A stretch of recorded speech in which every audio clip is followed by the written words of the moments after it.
we cross over to look at the top story so far. We have Hamilton Odunze joining me from Boston, Massachusetts. He is an international affairs analyst. First, we'll start with Gustavo's visa being revoked by the United States, and of course would look into the issue of drones and detentions within the Europe area and Russia. Good to have you this weekend, Odunze. What is the current state of relationship between the U.S. and Colombia, and how have they evolved under the Trump administration? Let's start from there. Yes, thank you for having me, Olivia. Let's set up the scenario. The United States government revoked visa for President Gustavo Petro of Colombia because of his involvement in the pro-Palestine rally in New York. They accused him of being reckless, of making reckless and incendiary comments. Regarding to your question, the current diplomatic relationship between Colombia and the U.S. is really highly strained and in a state of diplomatic crisis. Tensions have escalated under the current U.S. administration, led by President Donald Trump, and of course the leftist government of Gustavo Petro. The deterioration stems from multiple flashpoints throughout the year, including disputes over migration and also counter narcotic policies. Obviously, they revoked his visa from coming into the United States. The problem is he was already in Colombia when the visa was revoked, and he has said that he doesn't need American visa to go anywhere. He's a French citizen, so he can use his French passport to go to anywhere in the world that he wants to go to. If you recall, in July 2025, the two countries recalled their ambassadors. So what we're seeing now is completely unescalated diplomatic tension. Right. So what were the circumstances surrounding the U.S. considering, that visa revocation? They've revoked his visa already, by the way. Is it just because of the Palestinian comments or the rally that he participated in New York? No, I think it's an ongoing thing, right? It's an ongoing diplomatic tension between Colombia and the United States. But particularly in this instance, they accused him of they say he called for global armed force bigger than the United States with the priority of liberating Palestine. They also said he urged American soldiers not to point their weapons at people and to disobey the orders of President Trump and to obey the orders of humanity, as you stated earlier. He also accused President Trump of being complicit in the genocide in Gaza. So this has been an ongoing thing with an ongoing diplomatic tension with Colombia and the United States. So there's been a lot of tension with the United States, this current administration, by the way, with a lot of nations. So I'm wondering what the implications of this U.S., revoking a foreign leader's visa, and how does this particular decision reflect U.S. foreign policy?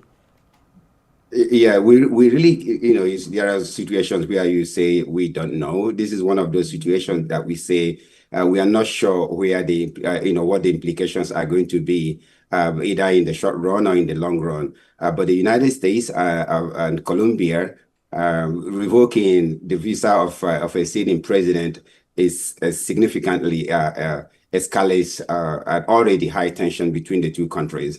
And when the full effects are still developing, but we anticipate that it's going to be very consequential for diplomatic engagements, whether it is security cooperation and potentially economic relations, and of course on the ongoing war against narcotics, which the United States says is coming from Colombia.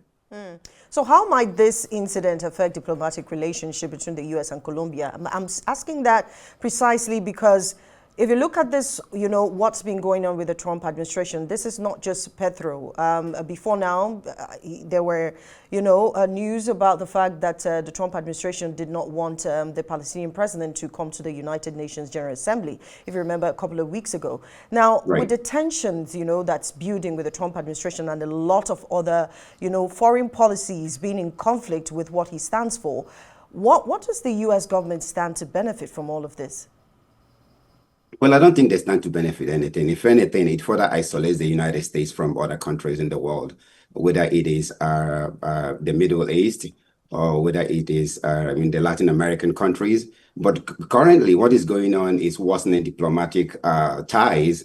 The unprecedented action of revoking the visa of a sitting president, as I said earlier, is very unprecedented. It marks a serious diplomatic escalations.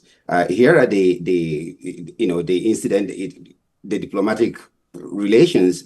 It challenges. They say he challenged the United States authority. Petro's comment, which challenged the United States military chain of command, and they viewed it as a direct provocation of President Trump's authority and U.S. foreign policy. That is one of the one of the diplomatic fallouts of the revoking his visa. And then also it sets a precedence for political speech. What we are going to see is now we're going to go into a time when presidents and even diplomats will be rejected visas based on their political opinion and what they say, which is not supposed to happen, especially in the context of the United Nations. America is supposed to grant everybody a visa, whether it is Hamas, so long as they are representing the people, you're supposed to grant them visa to attend the United Nations General Assembly.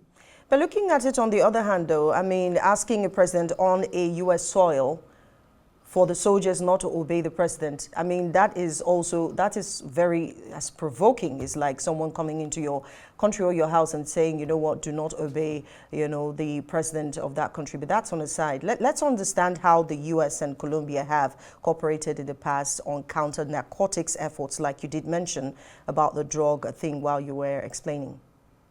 Right. Let me piggyback on what you said. It is unprecedented, actually, for a foreign president to come into the United States and ask the soldiers not to obey the orders of the commander-in-chief of the United States. That is unprecedented. We haven't seen that before. This is the first time. I guess there's always a first time for everything. But the current state of relation between Colombia and the U.S. is highly strained and highly strained diplomatic, and we are into the area of diplomatic crisis.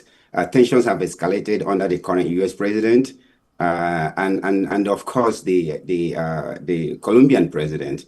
Right, top diplomats, they've recorded their diplomats in July. Both of them record their diplomats, and up to this point, they haven't even called them back to say, okay, they haven't resolved the situation.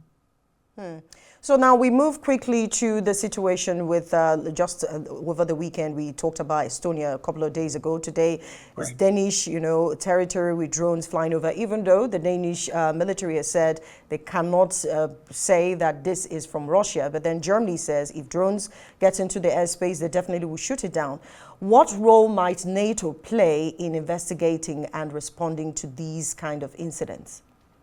Yes, so NATO they are enhancing its role in responding to drone incidents because it's getting, whether it is Estonia, whether it is Poland, the drone incidents is getting out of hand. And Russia is doing this primarily to gauge NATO's response when it comes to what NATO is going to do in case there is an attack on any of the NATO countries. So that is what is going on, and we are still watching the development. But NATO's role in drone incidents, one of them is they've been doing collective defense and coordination. They've formed what they call a Eastern Sentry, where they launch Eastern Sentry to strengthen and coordinate their alliances, defenses along the eastern flank, and they're also doing consultations. Right, NATO, they are taking drone incidents over member states very seriously and engages in close consultation with allies to address concerns regarding safety and security of critical infrastructures. They're also doing joint response. In the recent weeks, NATO countries, they've been involved in shooting down hostile drones. In some cases, they've done that. Expensive fighter jets have been used, highlighting a key vulnerability that NATO is now seeking to address. So they're taking it very seriously. Right. So what potential consequences could arise from invoking NATO's Article 4 and even Article 5? I know Article 5 has, carries more weight. And how might other European countries respond to similar drone sightings? Because I know if Russia were the ones that had, drones invade their airspace, I don't know if we'll be having this conversation. Right. So they are looking at, like you said earlier, they are looking at complete, shooting down the drones. But if you go to Article 4 and Article 5, like you said, Article 4 is just a consultation, right? If any of the NATO countries feel that they've been breached, they can consult, they can consult NATO and they start off a discussion, a consultation on what to do next. But when they get to Article 5, that means that's a more serious thing to for NATO to get into, and that means that they are getting ready to respond in case there's a one. That's where you see. I'm sure you're familiar with the phrase. What an attack on one NATO country is an attack on all. When a member is a victim of an armed attack, every other member considers it an attack on all, and we take action. So that's what Article 5 is. But right now, I don't think it has gotten to that point. I don't even think it has gotten to the point of Article 4, because it has to be, repeated over and over again, particularly for one country, before they can evoke Article 4. And then we go into Article 5. Right.